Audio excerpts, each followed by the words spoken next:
Para naman sa pet owners maging responsable at pabakunahan ang mga alagang hayop. Sa mga fur parents, no, tandaan natin na responsibilidad natin ang ating mga alaga. No? Ang pinaka-advice, bakunahan natin ang ating mga fur babies o yung mga alagang aso, pusa, yearly. No? Para maging sapat yung kanilang immune system laban dun sa, if ever, may possible na rabies exposure din sila. Pangalawa, huwag natin hayaan na lumabas o makawala yung ating mga alagang aso o pusa. Ang animal control, ang laban against rabies po ay again, everyone's responsibility. Kailangan po effort, pagtutulungan sa komunidad. No? Una sa lahat, ang mga pet owners po, kailangan mapabakunahan natin ang mga alaga natin every year. Nasa batas po yan na kailangan napapabakunahan sila every year para sa proteksyon ng ating mga alaga, ng ating pamilya at ng ating mga sarili.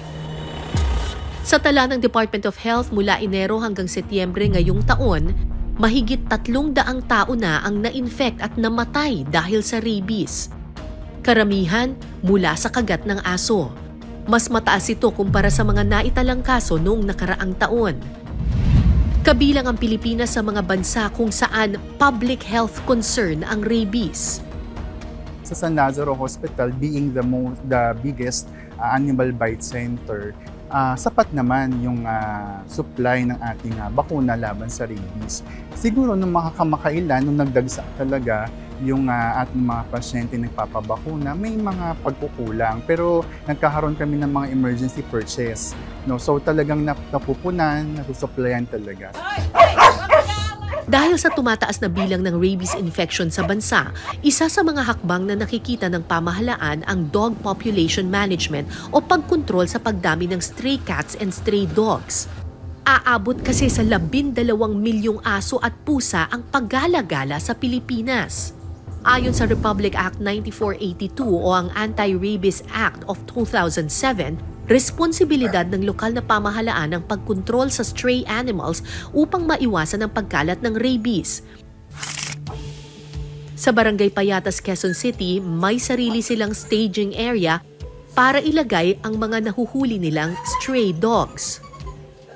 So ito pong mga aso na ito po ay nahuli sa kalsada or sinurrender po? Ito, sinurrender kasi masyado na siyang matapang, delikado. Then itong mga garas, mga asong gala siya. Mga asong gala. Ito tinatawag nilang naulol na nag-alaman. Okay, so, okay. So, kinukuha namin kasi nakakagat na siya. Okay, okay. Nangahapon. Tapos itong mga ito, dadalhin nyo pa sa City Pound? Opo, after 1 week. 1 week po yung time yung frame para dalhin doon. So itong lugar na ito, parang staging area lang nila. Hindi talaga dito nananatili yung mga aso. Kapag ikaw ay isang dog owner, gusto mong mag-surrender ng aso mo kasi hindi mo na maalagaan, binibigay sa kanila, tas kayo, tine-turn over ninyo. Turn over namin sa city. Sa City Pound? Opo. Yung iba naman po, yung mga medyo okay pa siya, inaalagaan namin, pinapakain niya every day. So lahat po itong mga aso na nandito, in-injection na nyo na ng anti-rabies? Kasi para sa protection din ng aming staff. Kaya pagkawag sila makagat, hindi naman sila delikado yung buhay. Okay, that's good. Ayon sa Bureau of Animal Industries, sa buong bansa, halos 20 lokal na pamahalaan lamang ang rehistradong may animal pound. 4 na non-government organization naman ang registered animal shelter sa buong bansa. Maliit ang bilang na ito kung mandato ng batas na magkaroon ng animal pound sa bawat lokal na pamahalaan.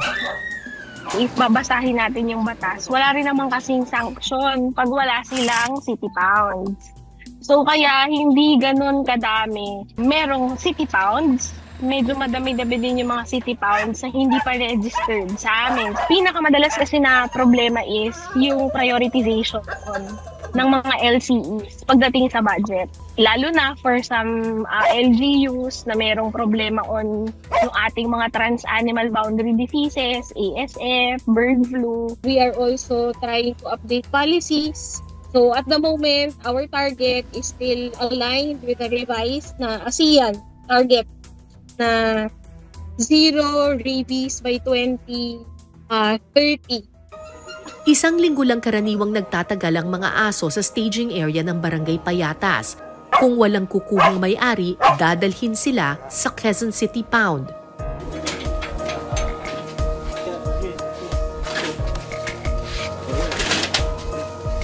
Ngayong araw, may mga asong nakatakda ng i-turnover sa City Pound.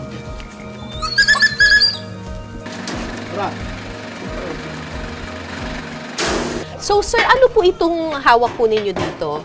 Actually, pagkahawak na ito, nakaganito siya, ma'am. Oo. Para pagka huli ng dogs, Oo. nakaganon, Oo. antayin natin siya kalma, mag-relax, bago natin siya itali, hawakan. Bakit po kailangan ganito ang gamitin? Para hindi siya makakawala. Hindi po pwedeng Tapos tatalian hindi siya lang. masasaktan din. Kasi pag once yung silo, leeg po yun. Okay, oo. So pag net, kaya yung net, so antayin natin kumalma yung aso. Pag kumalma na siya, pwede na natin siyang dalhin sa cage. Kasi itong mga asong to talagang wild talaga yan sila. Tinagot na yung may-ari. Yung kulay puti, ang cute pa naman. Pero ba't sinurrender?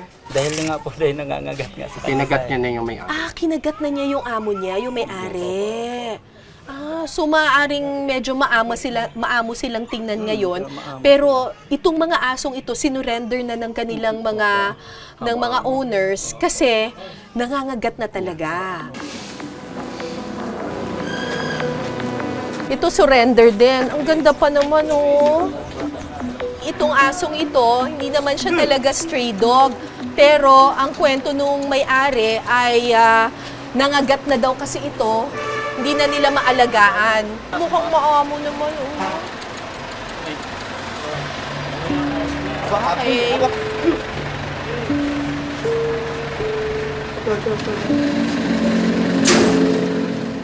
Actually, confusing kasi yung definition natin ng stray.